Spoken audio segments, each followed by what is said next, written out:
Students, 10th standard mathல selected topics to get high marks. selected topics பற்றின்னு சொன்னால் நல்ல mark எடுக்கலாம்.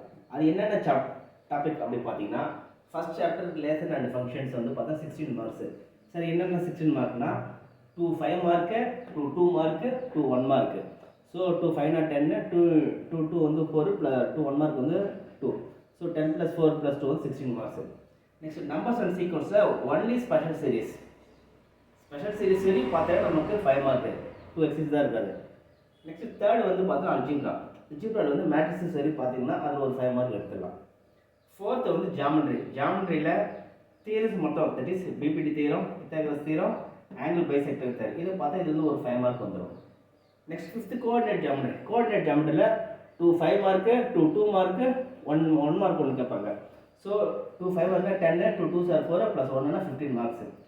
Next மென்சுரேஷனில் 4 exercise இருக்குது. அதில் வந்து கம்பைன்டு சாலிட்னு ஒன்று கொடுத்துருப்பாங்க, அதாவது எக்ஸசைஸ் 8.3. அது வரைக்கும் பார்த்தீங்கன்னா அதுலேருந்து ஒரு 5 மார்க் கம்பல்சரி கேட்டுருவாங்க. நெக்ஸ்ட்டு 8th வந்து ப்ராபர்ட்டி. ஆக்சுவலாக வந்து பார்த்தீங்கன்னா அது ஸ்டாட்டிக்ஸ் அண்ட் ப்ராபர்ட்டி. அதில் ப்ராபர்ட்டி வரைக்கும் பார்த்தோன்னு சொன்னால் 5 மார்க். அது கூட சால்ட்டடாக ஒரு 8 கொஷின்ஸ் தான் இருக்கும், அது பார்த்தீங்கன்னா ஒரு 5 மார்க். லாஸ்ட்டாக வந்து பார்த்தீங்கன்னா கிராஃபில் இருந்து நமக்கு 2 டைப், டைரக்ட், இன்டைரக்ட். இதை பார்த்தீங்கன்னாவே நம்ம ஒரு 8 மார்க் ஈஸியாக எடுத்துடலாம். நெக்ஸ்ட்டு ஜாமெண்ட்ரி வந்து பார்த்தீங்கன்னா எதை பார்த்தா போனால் சிம்லர் ட்ரையாங்கிள் வரையும் பார்த்து சொன்னால் ஒரு 8 மார்க். இதை டோட்டலாக பார்த்துன்னு சொன்னால் நமக்கு 72 மார்க். இப்போ 100க்கு 72 மார்க் பார்த்தீங்கன்னா 7 டாபிக்ஸ் பார்த்தா நமக்கு 72 மார்க்ஸ் வந்துது. ஸோ இந்த டாபிக்ஸ் படிச்சுக்கோங்க, ஈஸியாக மார்க் ஸ்கோர் பண்ணுங்கள்.